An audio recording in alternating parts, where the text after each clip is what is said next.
En la primera emisión de Imagen Informativa. Dentro de unos días, 13 días para ser precisos, se van a cumplir 9 meses del sismo del 19 de septiembre, sismo que trajo mucha destrucción y dolor a varias partes del país, esta capital sin duda, y en particular a la delegación Tlalpan, donde entre los daños que provocó pues fue el derrumbe de la escuela Enrique Repsamen, donde fallecieron 26 personas, entre ellos 19 niños. Y entre estos niños, una pequeña que quería ser doctora, Paola Jurado, cuyo padre me acompaña hoy aquí en el programa. ¿Qué tal, Alejandro Jurado? Gracias por venir. Buenos días, don Pascal. Te agradezco nuevamente la oportunidad de darnos voz y has sido la primera persona que después de todo esto nos ha apoyado, nos ha dado voz. Gracias. Y así será, Alejandro, gracias. También nos acompaña su abogada, Fernanda Fuentes. Fernanda, ¿cómo está, abogada? Muy bien, gracias. Muchas gracias por esta oportunidad. Bueno, pues hagamos un recuento de lo que han sido estos 9 meses, sobre todo en cuanto a la investigación de las causas del derrumbe de la escuela. La escuela no se cayó sola, hubo un sismo, sin duda, un sismo fuerte de 7.1, pero en condiciones adecuadas, y así fue la mayor parte de la Ciudad de México, pues no se sufrieron daños. Creo que los daños ocurrieron donde se ha ido sabiendo poco a poco que las cosas no estaban completamente como debían estar, Alejandro. Es correcto. Desafortunadamente el colegio contaba con demasiadas irregularidades en materia de protección civil. El colegio no contaba desde 2012 con un programa interno de protección civil para proteger a los niños. Había dos viviendas en este caso, la de Mónica García Villegas y de su papá, que La fue dueña y directora exactamente con un piso de más de 1 tonelada, con un jacuzzi, con una mesa de granito, con un gimnasio, que desafortunadamente por este programa que estuvo tanto de la delegación que no debió haber clausurado y que no lo hizo, pues tiene consecuencias trágicas. El colegio debió haber estado clausurado y no lo hicieron. Tuvieron demasiadas oportunidades la delegación y desafortunadamente nos damos cuenta que mi hija fue asesinada.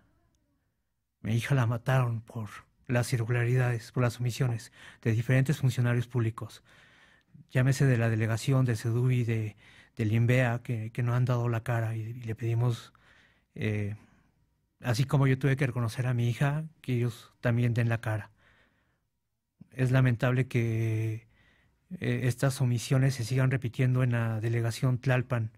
En la misma colonia hay 9 casos muy similares en cuanto a uso de suelo. Ya lo dijo o hizo su mención Big Data y también el Universal. Hay más de 90 colegios en esta misma situación en la delegación Tlalpan. O sea, esto que pasó podría volver a pasar porque subsisten las omisiones de funcionarios públicos, delegacionales y del gobierno capitalino. Es correcto. Hay colegios que siguen con uso de suelo habitacional cuando debe ser un colegio.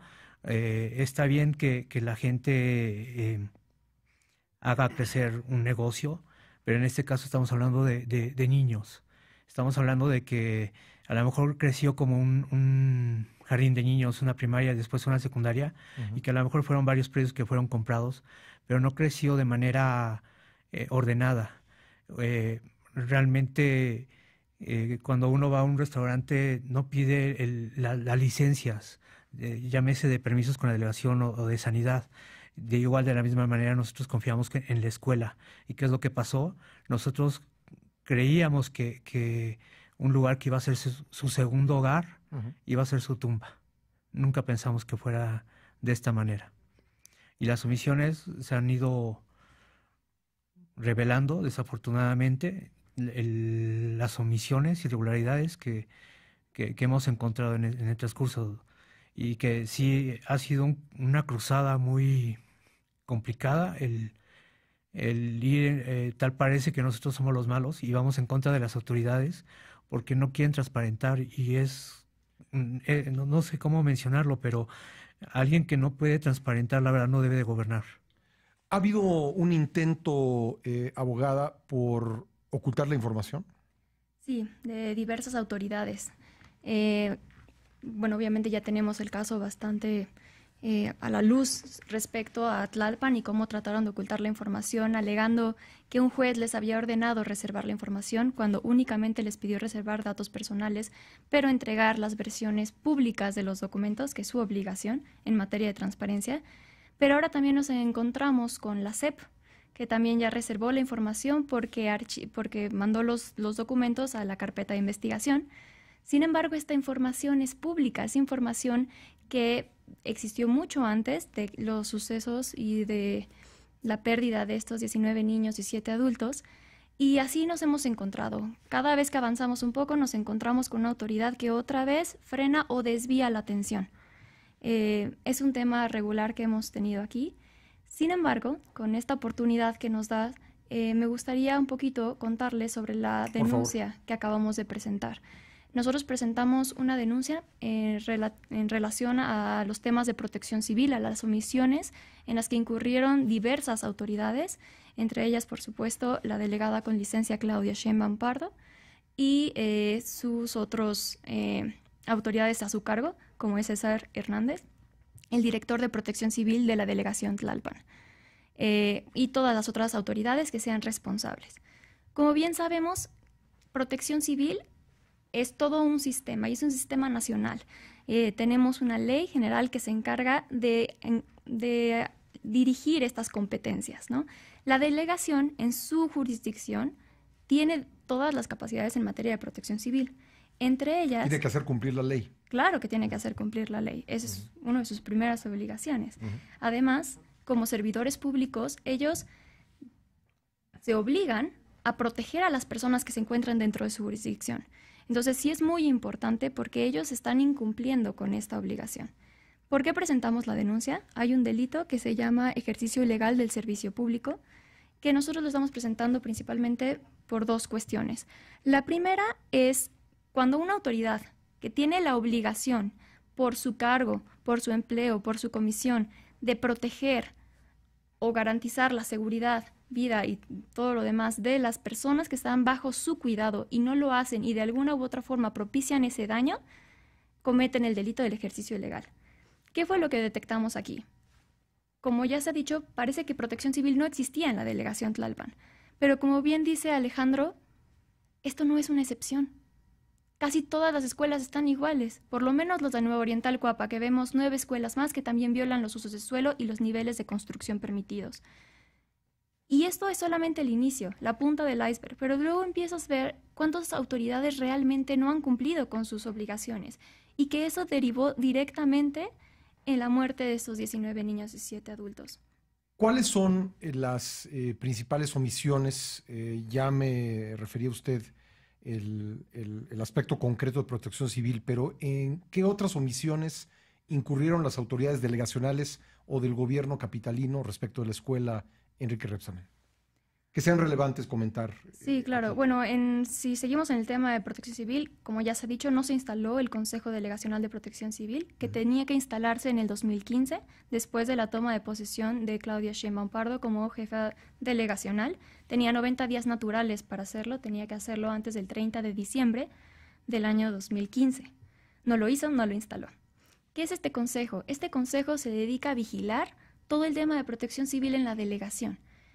Y sin él, pues no está este órgano que vigila que todo se esté cumpliendo. Ahora, tampoco cumplía el colegio desde 2012. O sea, ahí empezó mal la cosa. Ya ahí empezó mal la cosa. Sí. Desde 2012 a la fecha, el colegio nunca contó con un programa interno de protección civil. Este programa interno es sumamente importante porque forma parte de todas esas actividades en materia de prevención que tiene que hacer la delegación y vigilar. Ahora, tener este programa es condición sine qua non para que pueda funcionar el colegio. Sí, de hecho la ley de establecimientos mercantiles del Distrito Federal te lo dice. Si tú no tienes esto, se te tiene que suspender, sobre todo cuando tienes un aforo de más de 100 personas, que en el colegio teníamos casi 400, incluyendo algunos profesores y demás personas. Si tienes más de 100 personas, es suspensión hasta en tanto te regularices. Y esto estamos hablando que desde el 2012 no lo tenían. Y no lo tenían y nadie se los exigía porque no había este Consejo de Protección Civil instalado en la delegación. Y no solo eso, sino que también la unidad de protección civil y la jefa delegacional, que es a la que le responde directamente la unidad de protección civil, no vigilaron, no cumplieron con su obligación de vigilar que estos establecimientos mercantiles cumplieran con este programa. Aquí el tema es, ellos tenían que verificar que los tuvieran, y lo tienen que verificar, y se lo decimos hoy, con todos los colegios de la zona. Es su obligación como autoridad. Es su obligación como autoridad. Con 23 estamos conversando con Alejandro Jurado, el padre de Paola Jurado, una niña que perdió la vida en el colegio Repsamen en el sismo del 19 de septiembre, y con su abogada Fernanda Fuentes. Abogada, me resumía usted el tema legal, diciéndome que primero no se instaló el Comité de Protección Civil en la delegación y posteriormente no se le exigió ni este comité ni la Unidad de Protección Civil a cargo de la delegación y de la delegada, no se le exigió a la escuela su programa de protección civil, sin el cual no podía funcionar como escuela. Así es.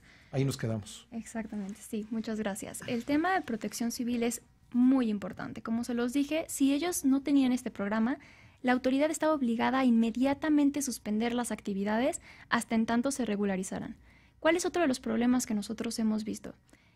Tlalpan presenta un escrito de prevención, ¿no? En este escrito de prevención te dice que tienes que solventar determinadas cuestiones, entre ellas que presenten la renovación del programa de Rancho Tamboreo 19, que era la secundaria. ¿Y qué es lo que vemos aquí?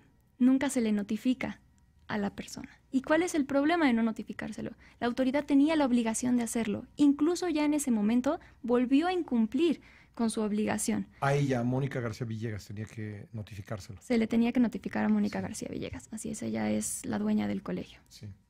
Y de la cual no sabemos su paradero aún. Paradero. Sí, ya llevamos casi 9 meses y tenemos 4 órdenes de aprehensión, pero ningún detenido.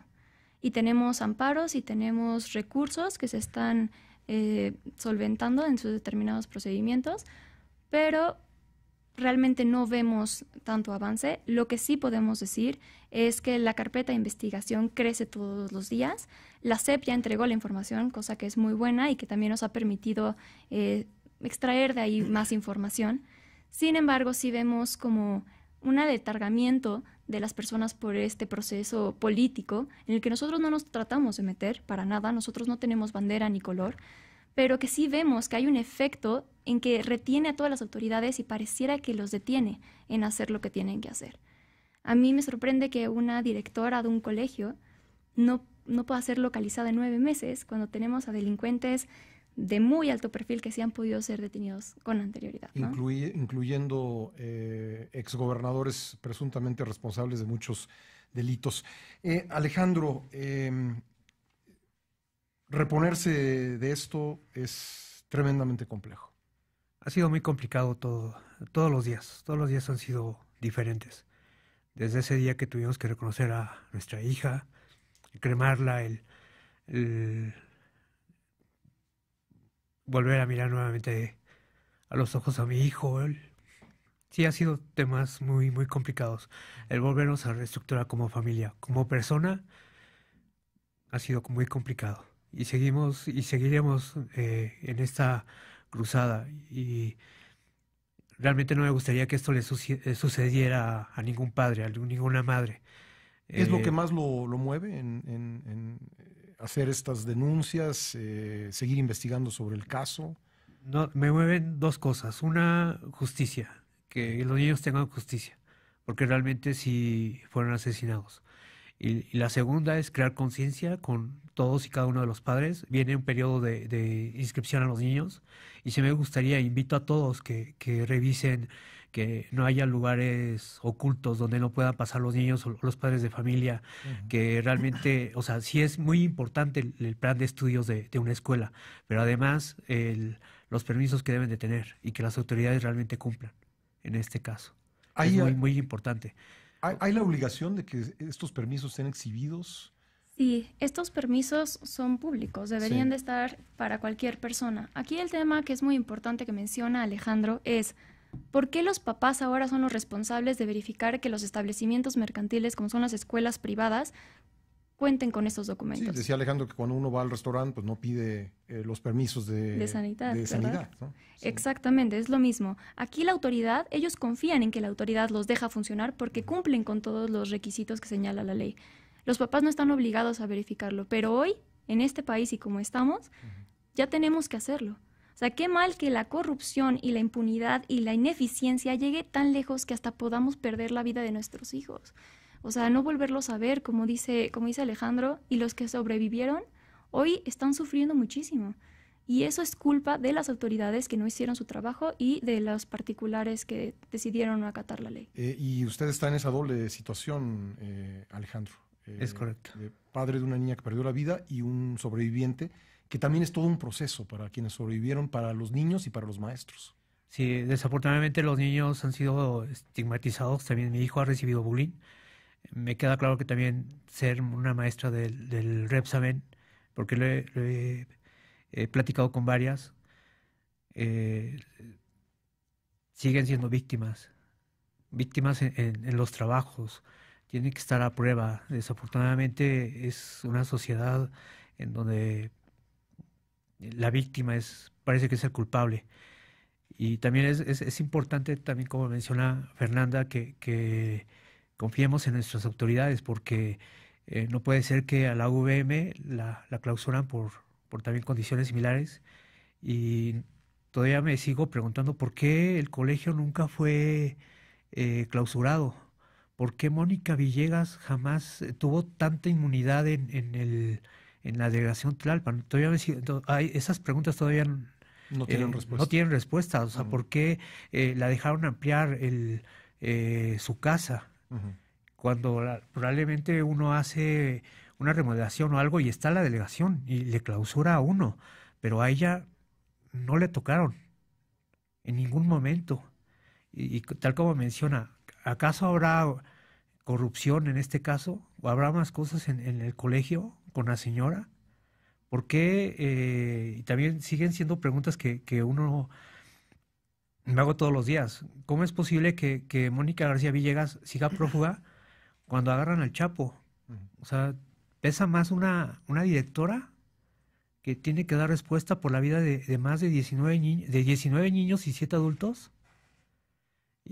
Y sí, es muy difícil todos los días, es complicado, es llegar a la casa de ustedes y vaya, infinidad de recuerdos de mi hija, ¿no? Hay algo que estoy tranquilo desde que todos los días, sin excepción, todos los días. ¿Han hecho ustedes algo por Sí, este caso? sí, y aparte a mi hija siempre le dije que la quería, que la amaba. Y a veces se volteaba y me agarraba la mano y me decía, papá, te quiero, te amo. El no tenerla, el no sentirla, duele. Pues Alejandro, vamos a seguir pendientes de este caso, de la investigación. Yo le agradezco mucho que haya estado nuevamente en el programa. También muchas gracias, abogada Fernanda Fuentes. Gracias por venir. Le agradezco No, te mucho. agradezco mucho. Nos mantenemos pendientes del tema. Muchas gracias. Gracias. 10 con